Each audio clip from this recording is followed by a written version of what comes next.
বৈষম্য বিরোধী আন্দোলনের সময় দায়েরকৃত মামলার আসামি এজাহার নামীয় এবং তদন্তপ্রাপ্ত আসামিদেরকে গ্রেপ্তার না করার যে নির্দেশ দিয়েছিল প্রকারান্তরে সেটির কার্যকারিতা স্থগিত করেছে। এই আদেশের ফলে পুলিশ অত্যন্ত স্বাধীনভাবে তারা এখন তাদের দায়িত্ব পালন করতে পারবে। নিরীহ নাগরিক কোনো কারণে অন্যায় গ্রেপ্তার কিংবা অন্যায় বিচারিক প্রক্রিয়ার শিকার হোক সেটা আমরা প্রত্যাশা করি না। কোনো মামলা রুজু হওয়ার পরে কিভাবে গ্রেপ্তার হবে, তদন্তপ্রাপ্ত আসামি কিভাবে কখন গ্রেপ্তার হবে, সমস্ত কিছু আমাদের ফৌজদারি কার্যবিধিতে বিধৃত আছে। দ্বিতীয়ত, আমাদের সংবিধানে উল্লেখ করা আছে কোনো ব্যক্তি যদি কোনো পুলিশ কর্মকর্তা কগনাইজেবল অফেন্সে যদি কোনো কারণে গ্রেপ্তার করেন 24 ঘন্টার মধ্যে তাকে ম্যাজিস্ট্রেটের সামনে উপস্থিত করতে হবে। এই কথাটি আমাদের ফৌজদারি কার্যবিধিতেও আছে। আদালতের সামনে আমরা উল্লেখ করেছি যে কোনো নাগরিক, নিরীহ নাগরিক কোনো কারণে অন্যায় গ্রেপ্তার কিংবা অন্যায় বিচারিক প্রক্রিয়ার শিকার হোক সেটা আমরা প্রত্যাশা করি না।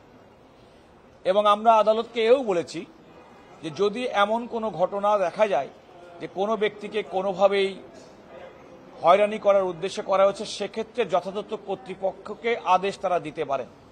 কিন্তু প্রচলিত আমাদের যে বিচারিক যে প্রক্রিয়া, আমাদের পেনাল কোড, আমাদের সিআরপিসি, আমাদের সংবিধান এবং পুলিশ রেগুলেশনস অফ বেঙ্গলে পুলিশ কিভাবে কাজ করবেন সেটা উল্লেখ করা আছে। এই অফিস আদেশটি পুলিশের এই স্বাধীন কাজ করার ক্ষেত্রে একটা প্রতিবন্ধকতা সৃষ্টি করবে এবং সেই প্রতিবন্ধকতা সৃষ্টি করার কারণে সমাজে আইন শৃঙ্খলা পরিস্থিতির অবনতি হতে পারে। এমনকি এরকম একটি আদেশ প্রতিপালন করতে গেলে অনেক ক্ষেত্রে পুলিশের বিরুদ্ধে অতীতে যেভাবে আমরা অভিযোগ দেখেছিলাম যে নানা কারণে গ্রেপ্তার আসামিকে গ্রেপ্তার করার জন্য হয়রানির মাধ্যমে অর্থ আদায় পরিবারকে জিম্মি করা, এমন একটি সুযোগ এবং আশঙ্কাও তৈরি হবে। সবচেয়ে বড় কথা যে ফৌজদারি অপরাধে অভিযুক্ত ব্যক্তিরা আইনের আশ্রয়ে আসবেন, এটাই হচ্ছে আইনের শাশ্বত নিয়ম। তাদেরকে এক ধরনের বিশেষ সুবিধা প্রদান করা হয়েছে প্রচলিত ফৌজদারি ব্যবস্থা এবং ফৌজদারি আইনের বাইরে গিয়ে, যেটা আমরা আদালতকে বলেছি যে এই আদেশটি সম্পূর্ণভাবে আমাদের সংবিধানের সঙ্গে সাংঘর্ষিক, সম্পূর্ণভাবে আমাদের সিআরপিসির সঙ্গে সাংঘর্ষিক, সম্পূর্ণভাবে আমাদের দেশে পুলিশ রেগুলেশনস অফ বেঙ্গলের সঙ্গে সাংঘর্ষিক। আরেকটি কথা, আমাদের দেশের সর্বোচ্চ আদালত সুপ্রিম কোর্ট ব্লাস্ট মামলায় কোনো আসামি গ্রেপ্তার হলে তার প্রতি কিভাবে পুলিশ আচরণ করবেন, তিনি কি কি আইনি সুবিধা পাবেন সেটি উল্লেখ করেছেন। নিরপরাধ নাগরিককে গ্রেপ্তার না করার জন্য ওই আইনের মধ্যে প্রক্রিয়া এবং ওই রায়ের মধ্যে পূর্ণাঙ্গ প্রক্রিয়া আছে। এই সমস্ত প্রক্রিয়াটাকে সম্পূর্ণভাবে অগ্রাহ্য করে এমন একটি ব্লেটেন্ট অফিস আদেশ দেওয়ার কারণে আমাদের ফৌজদারি ব্যবস্থা, বিশেষ করে পুলিশের যে দায়িত্ব এবং কর্তব্য, সেই দায়িত্ব এবং কর্তব্য থেকে তাদেরকে বিরত রাখা, নিষ্ক্রিয় রাখা, এই একটা প্রচেষ্টা করা হয়েছে বলে আমরা আদালতকে উল্লেখ করেছি।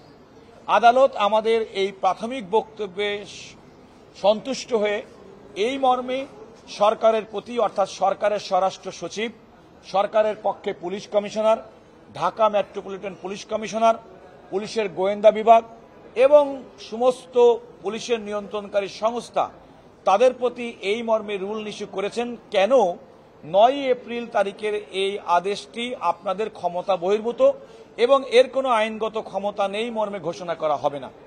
আদালত একই সঙ্গে ওই আদেশের, অফিস আদেশের অর্থাৎ 9/4/2025 তারিখের যে আদেশের মাধ্যমে পুলিশকে কোনো ফৌজদারি মামলার আসামি, বৈষম্য বিরোধী আন্দোলনের সময় দায়েরকৃত মামলার আসামি এজাহার নামীয় এবং তদন্তপ্রাপ্ত আসামিদেরকে গ্রেপ্তার না করার যে নির্দেশ দিয়েছিল প্রকারান্তরে সেটির কার্যকারিতা স্থগিত করেছে।